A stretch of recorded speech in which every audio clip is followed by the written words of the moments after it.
সময়ের বিবর্তনে সম্পর্ক বদলে যায়, সময়ের বিবর্তনে অভ্যাস বদলে যায়, সময়ের বিবর্তনে ভালোবাসা বদলে যায়, সময়ের বিবর্তনে সব কিছু বদলে গেলেও স্মৃতির পাতা কিন্তু বদলানো যায় না। সো হ্যালো এভরিওয়ান, নতুন একটি ব্লগে স্বাগতম করতেছি।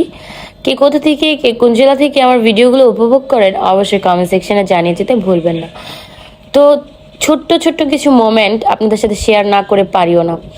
তো আমার দাওয়াত ছিল, দুইটা দাওয়াত দুই বান্ধবীর বাসায় ছিল। দ্যাটস ওয়াই আপনাদের কাছে অনেক দিন পরে দুইটা ভিডিও একসাথে অ্যাডজাস্ট করে আপনাদের দেখাচ্ছি। সো বান্ধবীদের বাসায় যাওয়ার জন্য কিছু প্রস্তুতি তো থাকতেই হয়। তো সেই প্রস্তুতির জোরেই এখানে চলে গিয়েছিলাম কিছু কেনাকাটার জন্য। তো কেনাকাটা শেষে এগুলো র্যাপিং করতেছিল। তো প্রথমত গিয়েছিলাম এক বান্ধবীর বাসায়, শুধুই দাওয়াত ছিল, মানে কোনো উপলক্ষ ছিল না, জাস্ট এমনি সে আমাদের দাওয়াত দিয়েছিল তার বাসায়। তো যেমন কথা তেমন কাজ। তো যেহেতু সে এমনি এমনি দাওয়াত দিয়েছে, সো আমরাও তাকে এমনি এমনি চলে গিয়েছিলাম। তো যদিও মেয়ে মানুষ, তো চিন্তা করছি যে কিছু একটা তো দেওয়াই যায়, তাই না?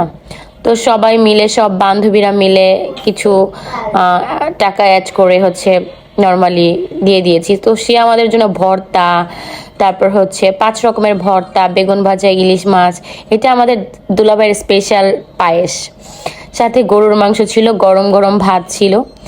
পায়েসটা অসাধারণ ছিল। দুলাভাই, আপনাকে অসংখ্য ধন্যবাদ।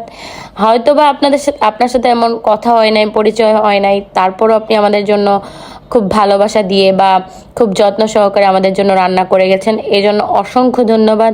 কিছু কিছু বললাম না, কিছু কিছু ভালোবাসা আসলে টাকা দিয়ে কেনা যায় না। আপনি চাইলে নাই পারতেন, তারপর করেছেন, এর জন্য অসংখ্য ধন্যবাদ আপনাকে। মানুষের ভালোবাসা অর্জন করতে আসলে কি টাকা পয়সা লাগে না। দেখেন, ওই ভাইয়াটা যদি আমাদের জন্য না রান্না করতো তাহলে কিন্তু খুব বেশি সমস্যা হয়ে যেত না। সে নাকি অফিসে যাওয়ার আগে আমাদের জন্য রান্না করে গেছে। তো অসংখ্য ধন্যবাদ আপনাকে, যে আমাদের সাথে কথা না বলেই, আমাদের কথা শুনে আপনি আমাদের জন্য রান্না বান্না করে গেছেন। সো এখানে ছিল চা। আড্ডা দিব আর চা খাবো না, তা তো হইতে পারে না, তাই না? তো এইটা ছিল আরেক বান্ধবীর মেয়ের বার্থডে। সো হ্যাপি বার্থডে ফাইজা। তো ফাইজা মনির বার্থডে ছিল, যেহেতু মেয়ে মানুষ, তো ছোটকালে বাচ্চাদের না বার্থডের প্রতি অন্যরকম একটা ইমোশন কাজ করে। এটা আমি খেয়াল করে দেখছি যে মানে আমাদের বাবা মারা তেমন করতো না, আর আমরা ওরকম বুঝতাম না। এখনকার যুগের মতন ওরকম ডিজিটাল আমরা ছিলাম না। এখনকার বাচ্চারা তো মনে হয় জন্মের পর থেকে স্মার্টফোন পেয়ে যায়। এই স্মার্টফোনটাই আসলে ওদের ডিজিটালাইজড করে ফেলেছে। এই যে ওর ছিল আজকে বার্থডে, তো ওর বোনের বার্থডেও নাকি আগে চলে গিয়েছিল। তো ব্ল্যাক কেকটা ওর বোনের জন্য অর্ডার করেছিল। আর বাই দ্য ওয়ে, কেকটা কিন্তু আমার আরেক বান্ধবী, নাম মিতু, আমার নাম মিতু, তার নামও মিতু, আমার মিতা, তার একটা পেজ আছে কেকিং অ্যান্ড বেকিং, ওই মেক করছে। ওর কেকগুলো মাশাআল্লাহ অনেক মজাদার হয়। সো আমাদের যে কারোই জন্মদিন হয় না কেন, ওর কাছ থেকে আমরা কেক অর্ডার করি। সো আপনারা চাইলে অর্ডার করতে পারেন। তো যেটা বলতেছিলাম, যে বাচ্চাদের আসলে এই বার্থডের প্রতি প্রচুর পরিমাণে ইমোশন, যেটা আমাদের বয়সে আমাদের ভিতরে ছিল না। আসলে আমরা এগুলা বুঝতামও না তেমন। এখনকার বাচ্চারা, বললাম না, ডিজিটাল হয়ে গেছে।